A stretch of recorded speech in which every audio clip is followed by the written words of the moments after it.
Honorable Chairman, AP State Legislative Council, Honorable Speaker, AP Legislative Assembly, and Honorable Members of the State Legislature. It is indeed an honor and privilege for me to address the esteemed joint session of this Legislative Assembly on this momentous occasion of the budget session 2025-26. The people of Andhra Pradesh have bestowed an unprecedented mandate to my government in the assembly elections, reflecting their trust and confidence in the leadership of Shri Narendra Chandrababu Naidu Garu, Honorable Chief Minister,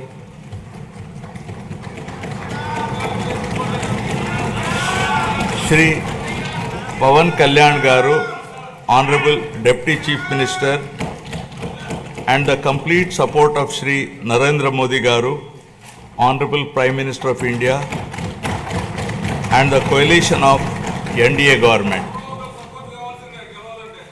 The overwhelming and historic majority bestowed upon this government is not only a resounding testament to people's will,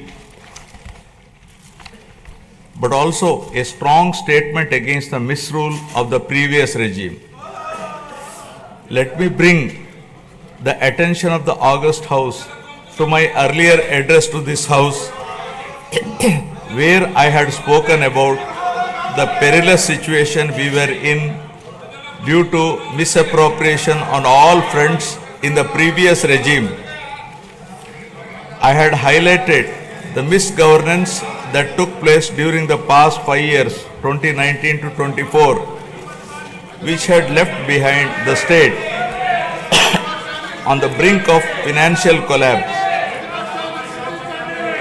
The people were informed about the true extent of damage done to the state by the previous regime through the 7 white papers. These white papers revealed the gross mismanagement of the state finances, diversion of state resources, erosion of state revenue by looting of natural resources, and flawed policies in excise and sand mining, discounting 25 years of future income by diverting the taxes of the government, exorbitant debt level, and borrowing at high interest rate, borrowings in violation of Government of India guidelines, diversion of centrally sponsored scheme funds, collapse of irrigation sector by stalling all projects, destruction of energy sector, huge pending liabilities to the tune of 1.3 lakh crore.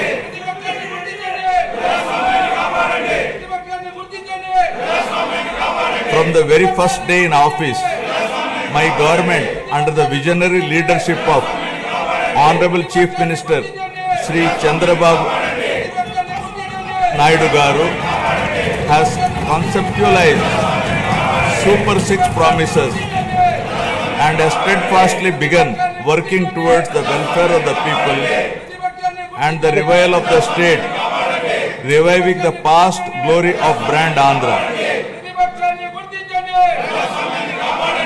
Within the first few days, we have taken decisive steps to fulfill our commitments and bring tangible improvements in people's lives, which include abolition of Land Titling Act, enhancing social security pensions to rupees 4,000, announcing of mega DSC for recruitment of 16,347 teachers,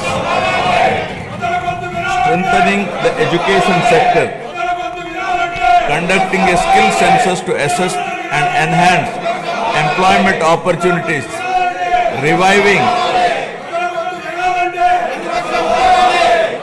204 Anna canteens, improving rural infrastructure, mission for pothole-free roads, and implementing a free sand policy.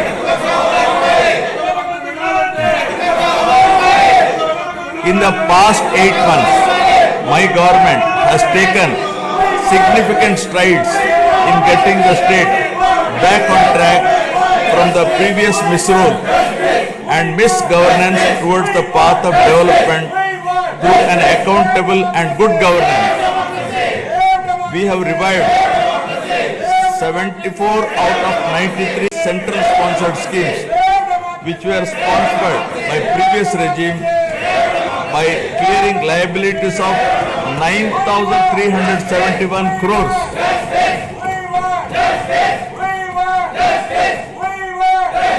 This has triggered further releases from the Government of India for the current and future years.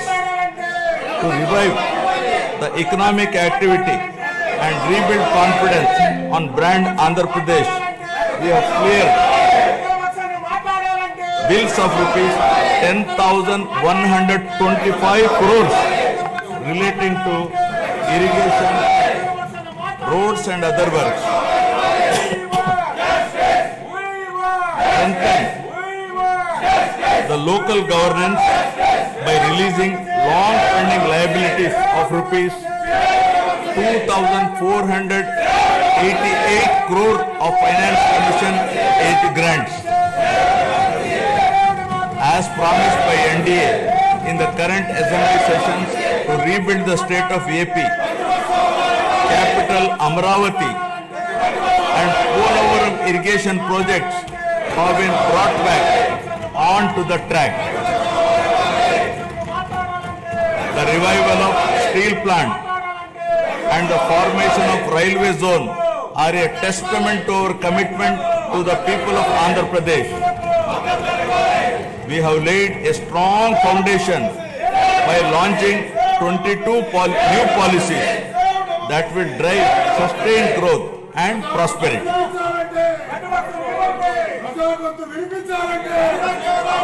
I am proud to share that our efforts are already showing results. We are attracting global giants like Google, ArcelorMittal Steel Company, Tata Power, Grenco Group, BPCL, TCL and others with massive investments.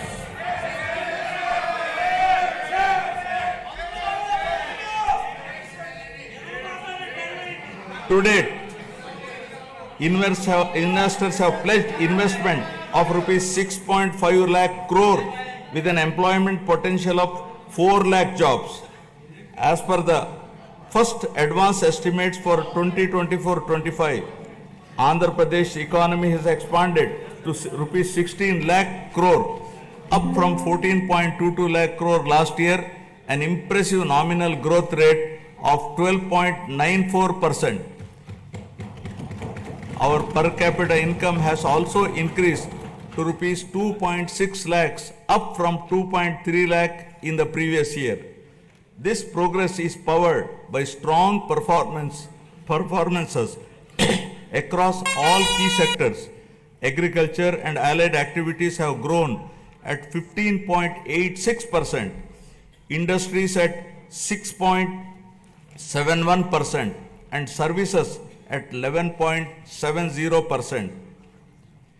As the great social reformer, late Kandukuri Veerasalignam Garu had said, Avakashalu iste prati manishilo meti naipunyam velu gunduntundi. Means, given opportunities, excellence shines forth in every individual. My government is now embarking on this pioneering journey towards Swarna Andhra at 2047. For any society to truly prosper, welfare and development must go hand in hand. They are two sides of the same coin. Without one, the other falters. Andhra Pradesh is committed to striking this balance, ensuring that economic progress and social welfare are intertwined. This approach is not just about building roads or industries. It is about building lives. It is about creating a society where everyone, from farmers to students, women to marginalized communities, can thrive.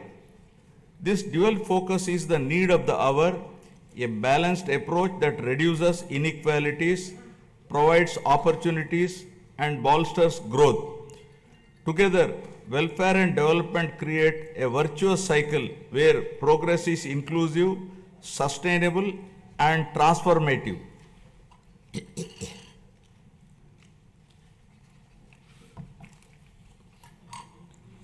The Honorable Chief Minister was the pioneer in empowering women through self-help groups in India. As early as in 1995, self-help groups were made a pivotal role of the state's economic activity by encouraging entrepreneurship, becoming a role model and proof of concept for the entire country. SHGs are transforming the lives of millions of women and their families. The growth of SHG bank linkage in state of Andhra Pradesh is phenomenal. AP stood at first position in the country with 30% of the national share and with 99.6